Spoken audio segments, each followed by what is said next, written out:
তুমি এসএসসির যে ব্যাচই হও না কেন আমাকে ১০টা মিনিট সময় দাও এবং এই ভিডিওটা সেভ করে রাখো। কারণ আজকে আমরা টপ 10 এমসিকিউ সিরিজের আলোর প্রতিফলন অধ্যায় থেকে সবথেকে বেশিবার বোর্ডে কোন এমসিকিউ গুলো আসছে সেগুলো একদম পুরাপুরি দেখে নেব।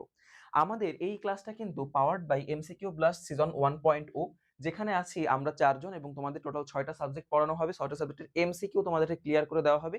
এই 6টা সাবজেক্টের এমসিকিউ ক্লিয়ারেন্স প্লাস ঈদের পর কিন্তু তোমাদের এই 6টা সাবজেক্টের উপর ফাইনাল মডেল টেস্ট আমরা একটা পরীক্ষা নিব এবং এরপরেও তোমাদের যে পার্সোনাল সমস্যা সেগুলো আমরা প্রতি সপ্তাহে জুম মিটিং এর মাধ্যমে তোমাদের সমস্যাগুলো শুনবো এবং আমাদের অভিজ্ঞতার আলোকে সেগুলোকে সমাধান করার চেষ্টা করব। তো এই যে টোটাল যে জিনিসটা, এই টোটাল জিনিসটা মাত্র 250 টাকায়। তো এমন একটা সুযোগ কেন তোমরা লুফে নিবা না? আশা করি তোমরা এই সুযোগটা লুফে নিবা। এরপরেও যদি তোমাদের কোনো ধরনের কোনো প্রশ্ন থাকে, এই যে আমাদের হোয়াটসঅ্যাপ নাম্বার আছে, এই নাম্বারে একটু যোগাযোগ করলেই অথবা আমাদের সমীকরণ একাডেমির পেজে যোগাযোগ করলেই তোমাকে তোমার কনফিউশন ক্লিয়ার করে দেওয়া হবে। আর যারা হচ্ছে একেবারেই ভর্তি হতে চাও তাদের জন্য এই নাম্বারটাই আবার একই নাম্বারে হোয়াটসঅ্যাপ, একই নাম্বারে বিকাশ, একই নাম্বারে নগদ। ঠিক আছে? তোমাদের একাধিক নাম্বার নিয়ে প্যারা খাওয়ার কোনো বিষয় নেই। ওকে, তো আমাদের এমসিকিউ প্লাস সিজন 1.0 যারা যারা দেখতে চাও দেখতে পারো বা অথবা অন্য কাউকে সাজেস্ট করতে পারো। এবার আসি আজকের পর্বের মূল আলোচনায়। দেখো, কোন রঙের তরঙ্গ দৈর্ঘ্য সব থেকে কম? এই জিনিসগুলোকে আসলে মুখস্থ করার বিষয় বলো তো।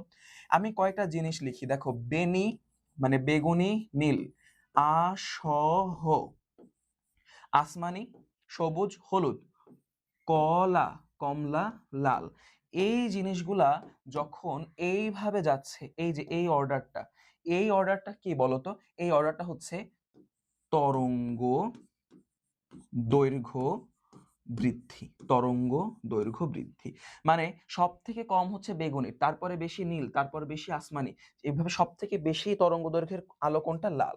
আবার যখন এরা এই অর্ডারে তুমি যাবা তখন এটা কি বৃদ্ধি পাচ্ছে? কম্পাঙ্ক।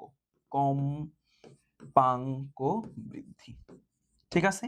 তাহলে তরঙ্গ দৈর্ঘ্য মানে হচ্ছে ল্যামডা, তাই না? আর কম্পাঙ্ক মানে হচ্ছে অনেক জায়গায় এফ দেয়, অনেক জায়গায় অন্য কোনো চিহ্ন দিয়ে প্রকাশ করতে পারে। তোমার যেটা যেটা ইচ্ছা তুমি সেটা সেটা দিবা ভাই। কোনো সমস্যা আছে? সমস্যা নেই। আচ্ছা, ওকে। ও আচ্ছা, তাহলে অ্যান্সারটা তো বলা হলো না। তাহলে কোন রঙের তরঙ্গ দৈর্ঘ্য সব থেকে কম? তোমরাই বলো তো কোনটা? বেগুনি হবে। বেগুনি কই? এই যে বেগুনি। আচ্ছা, অপশনে যদি বেগুনি না থাকতো, মনে করো নীল আছে, হলুদ আছে, কমলা আছে, লাল আছে, তাহলে তুমি কোনটা দিতে? তাহলে কিন্তু তুমি নীল দিবা, তাই না? তাহলে তুমি নীল দিবা। আচ্ছা, গেল। এক টুকরা কাচে শতকরা কত ভাগ আলো প্রতিফলিত হয়?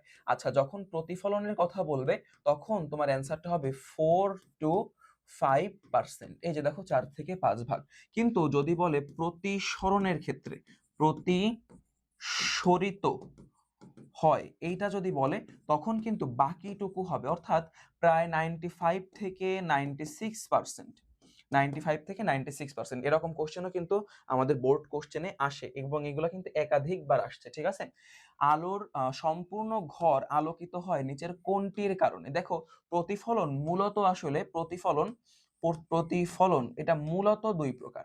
আরো একভাবে করা যায় পূর্ণ অভ্যন্তরীণ প্রতিফলন, সেটা আমরা পরে দেখব। প্রতিফলন কিন্তু মূলত দুই প্রকার। একটা হচ্ছে নিয়মিত, নিয়মিত, আরেকটা হচ্ছে ব্যাপ্ত, ব্যাপ্ত বা অনিয়মিত। ঠিক আছে? অনিয়মিত। এখন অনিয়মিত যেটা, দেখো তো নিয়মিত যেটা, মনে করো ওই যে আমরা অনেক সময় রোদ যখন কাচে এসে পড়ে, ওই যে আমাদের কাছে সমতল দর্পণ থাকে না, যে কাচে আমরা নিজেদের মুখ দেখি, সেই কাচে যখন রোদ এসে পড়ে, ওই কাচের রোদটা যখন তুমি রিফ্লেক্ট করো, ওই রোদটা কি সব জায়গায় গিয়ে পড়ে নাকি নির্দিষ্ট একটা জায়গায় গিয়ে গিয়ে পড়ে? তোমরা একটু খেয়াল করে দেখো তো। ওই যে কাচের উপর যখন রোদ পড়তেছে বা আলো পড়তেছে, সেটা যখন তুমি রিফ্লেক্ট করতেছো অন্য কোনো একটা জায়গায়, সেটা কি সব জায়গায় গিয়ে পড়তেছে? না। কেন পড়তেছে না? কারণ সেখানে আলোর নিয়মিত প্রতিফলন হচ্ছে। কারণ সমতল দর্পণের যে প্রতিফলক পৃষ্ঠ সেটা হচ্ছে একদমই সমতল। কিন্তু আমাদের ঘরের যে দেওয়াল, একটু অনুবীক্ষণ যন্ত্র দিয়ে দেখো, এটা কিন্তু একদম সমতল না। তার ফলে কি হচ্ছে? সেখানে ব্যাপ্ত প্রতিফলন হচ্ছে। অর্থাৎ এই আলোটা ধরো এই দেওয়ালে গেল, এই দেওয়ালে গিয়ে সে না সঠিক ওয়েতে আবার প্রতিফলিত হচ্ছে না।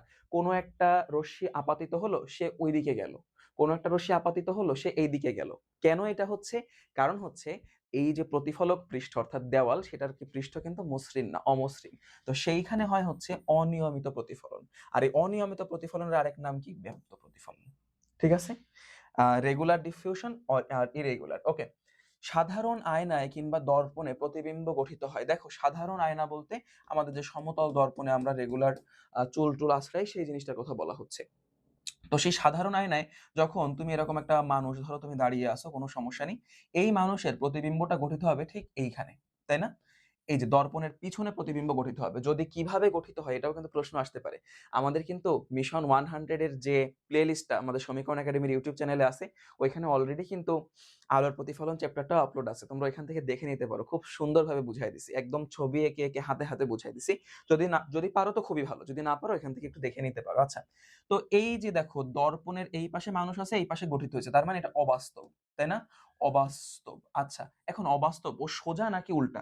দেখো মানুষের মাথা যেখানে, পা যেখানে, তার প্রতিবিম্বের মাথা এবং পা ঠিক আছে। তার মানে অবাস্তব ও সোজা। অবাস্তব ও দেখি কোনটা আছে এর মধ্যে, বাস্তব না, উল্টাও না, সোজা। এই যে অবাস্তব ও সোজা এর মধ্যে যেটা থাকবে, অথবা দুইটাই যদি থাকে তাহলে দুইটাই। গোলীয় দর্পণের প্রতিফলক পৃষ্ঠের মধ্যবিন্দুকে কি বলে? এই যে মনে করো গোলীয় দর্পণ, এই গোলীয় দর্পণটা মনে করো একটা অবতল দর্পণ, তার মানে এর উত্তল পৃষ্ঠে পারা লাগানো, অবতল পৃষ্ঠ হচ্ছে প্রতিফলক পৃষ্ঠ।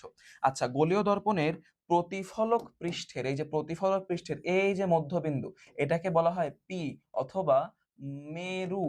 আর এইখান থেকে যে বক্রতার কেন্দ্র আছে না, সি অথবা ও দিয়ে প্রকাশ করা হয়, এটাকে বলা হয় বক্রতার কেন্দ্র, তাই না?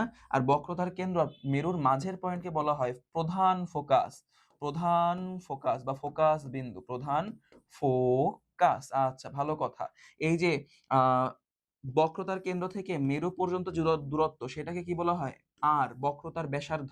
আর সেই আর এর অর্ধেককে কি বলা হয়? ছোট হাতের এফ, অর্থাৎ ফোকাস দূরত্ব। এতটুকু জিনিস আমার মনে হয় এনাফ, ঠিক আছে? তাহলে দেখো তো এটাকে কি বলা হবে? পৃষ্ঠের, প্রতিফলক পৃষ্ঠের মধ্যবিন্দুকে কি বলা হয়? এই যে মেরু বলা হয়। প্রতিফলক পৃষ্ঠের মধ্যবিন্দুকে মেরু বলা হয়। সাধারণ আয়নায় প্রতিবিম্ব ডান বাম অবিকৃত রাখতে হলে দুটি আয়নাকে কত কোণে রাখতে হবে? তোমরা কখনো রেখে দেখো, দুটি আয়নাকে 90 ডিগ্রি কোণে রাখতে হবে। 90 ডিগ্রি, এটা আসলে বোর্ডে করে বোঝানোটা একটু টাফ। তো তোমরা হচ্ছে কখনো যদি আহ ধরো তুমি আহ ও, এই ওটা হচ্ছে যে আয়নাই রাখো না কেন, ও এর মতো দেখাবে এর প্রতিবিম্বটা। কিন্তু যদি তুমি চিন্তা করো, যখন তুমি একটা আয়নায় ফেলবা, তখন কিন্তু সেটা এরকম হয়ে যাবে, এরকম হয়ে যাবে, তাই না? কিন্তু উল্টে যাবে। তো দুইটা আয়নাকে যখন তুমি 90 ডিগ্রি কোণে রাখবা, তখন এই টা এর মতোই থাকবে। তাহলে দুটি আয়নাকে তোমাকে কত ডিগ্রি কোণে রাখতে হবে? 90 ডিগ্রি কোণে রাখতে হবে। কোনটিতে উত্তল দর্পণ ব্যবহৃত হয়? আচ্ছা, উত্তল দর্পণের যে আমাদের চিত্র, সেই চিত্রটা তোমরা যদি না পারো কোনো সমস্যা নেই, আমাদের কিন্তু ওয়ান শট রেডি আছে, তোমরা ওইখান থেকে দেখে নিতে পারো। ওইখানে সুন্দর করে টপিক ভাগ করা আছে, ডেসক্রিপশন বক্সে দেখবা যে চ্যাপ্টার ভাগ করা আছে। ওর মধ্যে উত্তল দর্পণ যেটা, ওইখানে ক্লিক করলে তোমাকে ডিরেক্ট ভিডিওর মধ্যে উত্তল দর্পণে নিয়ে যাবে, একদম গোছানো আছে, কোনো সমস্যা নেই।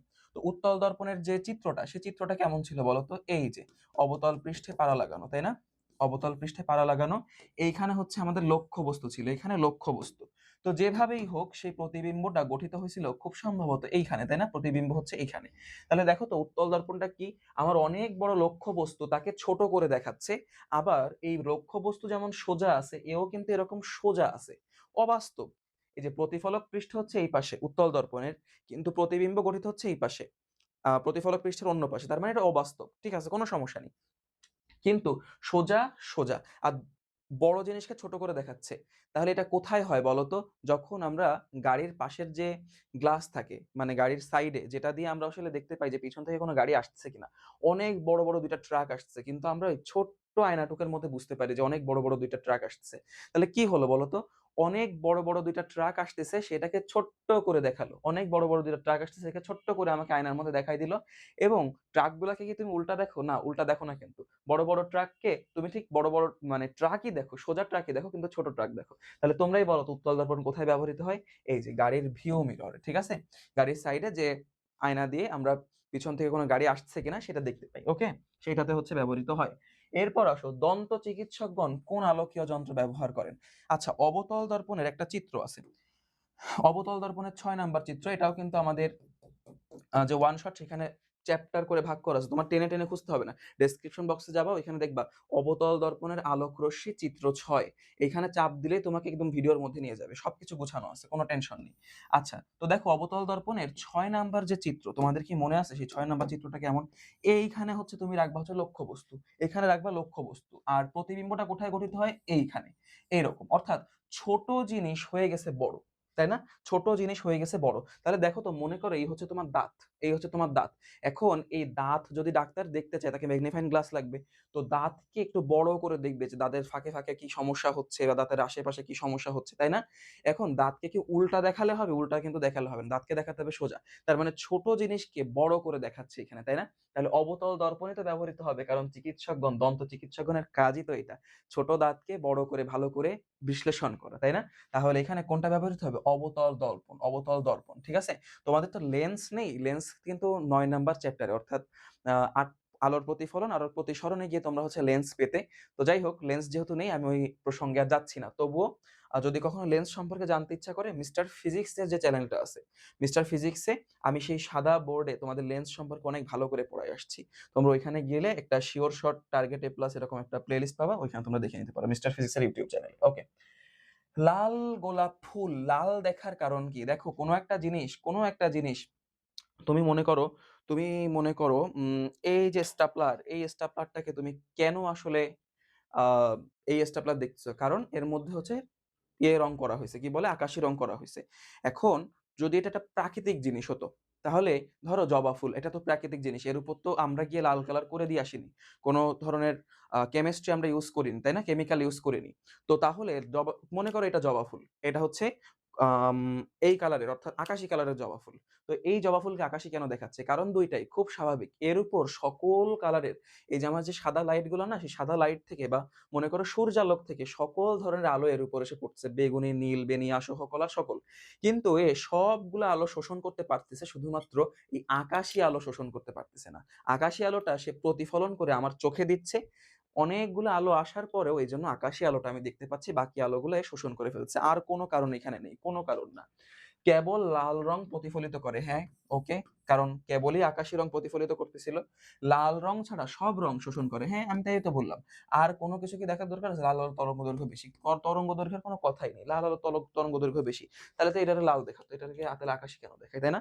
তাহলে পৃথিবীর সব ফুলের রং কি তোমার লাল নাকি? তাই এটা কোনো লজিক্যাল কথাই না, এটা কমন সেন্স। ১ আর ২ হবে, ১ আর ২ হবে, ওকে। লক্ষ্য বস্তু থেকে বিম্বের দূরত্ব কত? দেখো, এই যে ও, এই ওটা কি? এই ও হচ্ছে বক্রতার কেন্দ্র, বক্রতার কেন্দ্র। ভুল বললাম নাকি? আচ্ছা, ভুল বলিনি, তাই না? ও বা সি যে কোনো একটা দিয়ে প্রকাশ করে। দেখো তো, এফ থেকে ও এর দূরত্ব হচ্ছে ২ মিটার, এফ থেকে ও এর দূরত্ব ২ মিটার। তাহলে আমি কি বলতে পারবো না পি থেকে এফ এর দূরত্ব ২ মিটার? কারণ এই যে টোটাল যে আর, মানে বক্রতার ব্যাসার্ধ, তার অর্ধেকই তো হচ্ছে এফ। তাহলে এইটুকু আর এইটুকু হচ্ছে সমান। অর্থাৎ আমি এখানে বলতে পারি যে ছোট হাতের এফ অর্থাৎ ফোকাস দূরত্ব ইকুয়াল টু ২ মিটার। আবার দেখো লক্ষ্য বস্তুটা, সেই লক্ষ্য বস্তুটা মেরু থেকে কত দূরে আছে? ১ সেন্টিমিটার দূরে, অর্থাৎ লক্ষ্য বস্তুর দূরত্ব, লক্ষ্য বস্তু মানে হচ্ছে ইউ, ইউ ইকুয়াল টু হচ্ছে ১ সেন্টিমিটার। তো তোমার এখন লাগবে হচ্ছে বিম্বের দূরত্ব, ভি লাগবে, ভি। তাহলে আমরা একটা সূত্র তো জানি যে 1/f equal to 1/u plus 1/v। এখান থেকে ভি এর মানটা যখন বের করবা, ইজি সূত্র ইউজ করবা, যে V equal to U F divided by U minus F, U F divided by U minus F. এখন ইউ এর মানটা কত? তুমি এই সূত্র দিয়েও কিন্তু করতে পারো, এটারই জাস্ট একটা সিম্পলিফাইড রূপ। ইউ এর মান কত? 1, এফ এর মান কত? 2। আচ্ছা, নিচে হচ্ছে 1 - 2। তাহলে দেখো তো, 2 ডিভাইডেড বাই -1, তার মানে হচ্ছে -2। এই যে তোমার অ্যান্সার। আচ্ছা, ভি এর মান যে -2 আসলো, তাহলে এটার আসলে জিনিসটা কি প্রকাশ করছে? এই মাইনাস দ্বারা প্রকাশ করে হচ্ছে ইউ, মানে লক্ষ্য বস্তু যে পাশে, লক্ষ্য বস্তুর চিহ্নটা কি দেখো তো, আমরা পজিটিভ ধরেছি না? লক্ষ্য বস্তু যে পাশে, প্রতিবিম্ব সেই পাশে না, প্রতিবিম্ব তার উল্টা পাশে। তার মানে প্রতিবিম্বটা হচ্ছে আমি একটু বলি, প্রতিবিম্বটা হচ্ছে এরকম একটা জায়গায়, এরকম, ঠিক আছে? যেটা এইখান থেকে ২ মিটার দূরে অবস্থান করতেছে, এখান থেকে ২ মিটার দূরে। ওকে, প্রতিবিম্বটা হচ্ছে এরকম জায়গায়। তার মানে এটা কিন্তু অবতল দর্পণের ৬ নাম্বার চিত্রের মধ্যে চলে গেল, যে দন্ত চিকিৎসকগণ যেটা ব্যবহার করে, ঠিক আছে? দন্ত চিকিৎসকগণ যেটা ব্যবহার করে সেটা অবতল দর্পণের ৬ নাম্বার চিত্রে চলে গেল।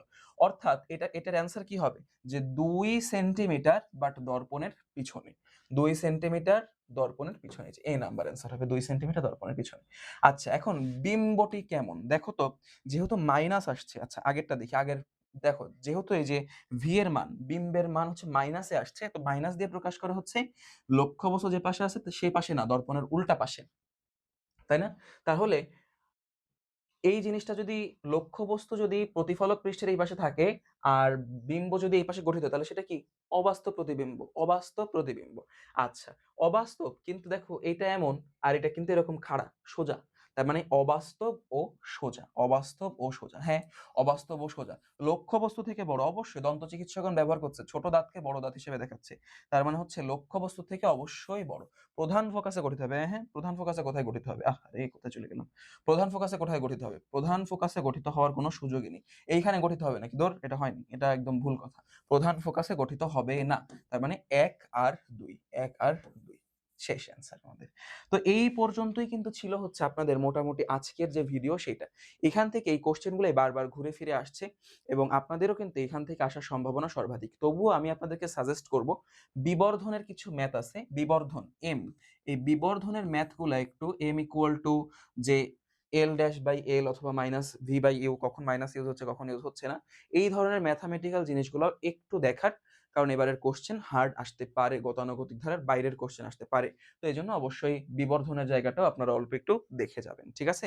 তো আপনাদেরকে অনেক ধন্যবাদ। আপনাদেরকে আবারও একটু মনে করিয়ে দিতে চাই আমাদের এমসিকিউ ক্লাস সিজন 1.0, যেটার কোর্স ফিচার হচ্ছে আমরা 6টা সাবজেক্টের এমসিকিউ আপনাদের সম্পূর্ণ দেখিয়ে দেব এবং ঈদের আগেই ক্লাস শেষ হবে। ঈদের পরে হচ্ছে আপনাদের এই 6টা সাবজেক্টের উপর ফাইনাল মডেল টেস্ট হবে।